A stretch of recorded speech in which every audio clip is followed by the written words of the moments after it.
So I quit my $200,000 a year Amazon FBA business. I was making $2,000 to $3,000 a month of profits with this product. And then in March 2020, sales blew up. But then quickly after that, it all came down crashing. In this video, I came up with 5 reasons to share with you so you can avoid making those mistakes. The 5th reason was that I launched this product that completely failed, and I'll show you what it is in a second. But the first reason and lesson was that there was no real differentiation on the main product that I was selling. Making a better and different enough product so they can stand out above your competition is crucial, especially in 2022. At first, I thought I had that down. But back in 2018, that was when I first launched this product and this brand. I had just stopped selling all my other products on Amazon so I can focus on a new strategy, which was to build a brand and a real mission behind the products that I was going to sell next. So when I found this opportunity, the market wasn't too competitive, and I decided to build a fitness on-the-go brand. My business partner and I both worked remotely, and we both love working out, so we thought this really resonated with us. And now, to really win on Amazon, we had to make sure that when people saw our product, they really wanted it over all the other products. By doing some keyword research, we saw that people that were searching for these resistance bands right here were also searching for these core sliders. You can even see on Amazon, when you're buying bands, it says frequently bought together with core sliders. And that was it. We combined both very high quality bands that don't rip, don't slip, and don't pinch your skin, coupled with core sliders to make the ultimate lower body and core workout kit. And that worked. Within a few weeks, sales were increasing. I always had to order more and more to keep up with demand. We built the brand and really focused on building a community and marketing off of Amazon. We basically got this product into every person's hands that we could see on Instagram that had a fitness page. And then it was March 2020, and you know exactly what happened then.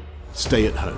Stay at home? Stay at home. That is the order tonight from 4 state governors. As I shared in past videos, our sales blew up like nothing I had seen before. Everyone was stuck at home. Gyms were officially closed. Everybody was buying resistance bands. I was on my phone the whole time refreshing my sales, seeing sales increase every hour, every day, which should be a good thing. But it quickly became a horrible thing because I was about to run out of stock. And that's the worst thing you can do on Amazon. That's one of the lessons I'm going to share in a second. So to try to stay in stock, I increased my price by $5, $10, $15 above my price, and it still sold. At some point, I even turned off ads, which is the biggest driver of sales, and still it kept selling. And then the inevitable happened and we ran out of stock. And that is reason number 2. Try to never ever run out of stock on Amazon. It's the worst thing that you can do. It is one of the hardest things to figure out. Everybody goes through this, but when it happens, the longer you're out of stock, the longer somebody else is selling more than you, and the longer they are ranking higher and higher on Amazon and you're ranking lower and lower. A lot of times it's even impossible to get back that momentum and get back there. I've been struggling with this issue since 2017, as you can see from this video. I filmed it right there actually, in this exact same location. So in hopes of that never happening again, I actually ordered a lot of units so I can keep up, but now we had another issue. The global supply chain. The global supply chain. The global supply chain crunch, creating shortages and higher prices for most things. Which was reason number 3, and that is the supply chain issues in the world. If you were selling in 2020 or you were just watching the news, you know how much supply chain became a disaster. It was essentially impossible to send products from China to the US or to anywhere really. Supply chain was either on pause or had massive delays, or you had to pay 2 to 3 times the usual price. So it took forever to get that inventory that I had just ordered into Amazon. And as I said, the longer you wait to get back in stock, the harder it is to go back to the first page and show up in front of your customers. During that time, while I was waiting, the workout from home niche blew up, as you can imagine. Everybody was home, everybody was working out from home, which means a ton of new sellers now were entering the game. And they're all the same. So what does that mean? Everybody started competing on price. So they would lower their price, they would spend more on advertising. The more you spend, the more somebody else spends. We're all spending more on ads. We all have super decreased price, so nobody's making any money. We're all trying to sell as much as we can to stay on page 1. And I say we as if I was there. No, I was waiting for my inventory to get in, and I was watching this and dreading relaunching my product. And during that time, in 2020, I started working with an agency running ads for clients, and we saw across the board that cost per clicks were increasing. That means everybody was spending a lot more on ads. So if you go back to reason number 1, which was differentiating my product, what was once a well-differentiated, better product than other products now became just like every other product. It was so easy to copy this product, which thinking back makes me think that maybe I should get into products that are hard to copy. And what used to be a low-key, average demand, average competition market now became a super high competition market, something that we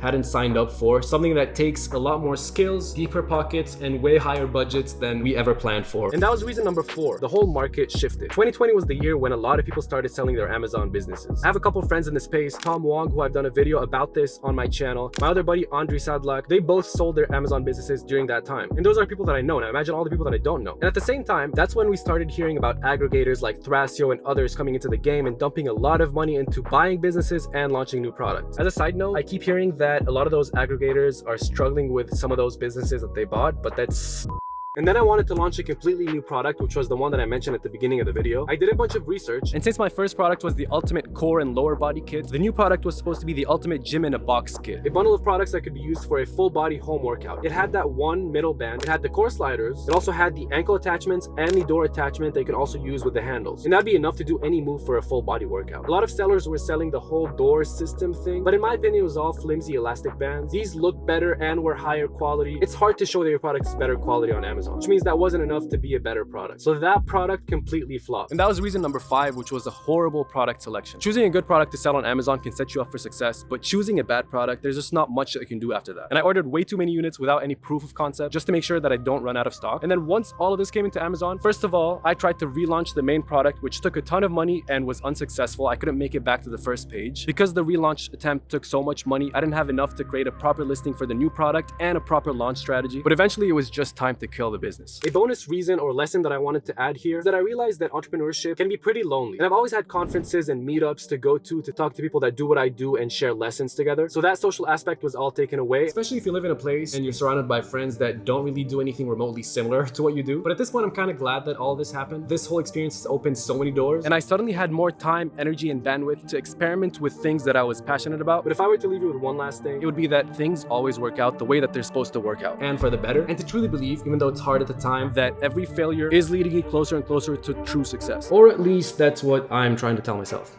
All right, thanks for watching. Bye.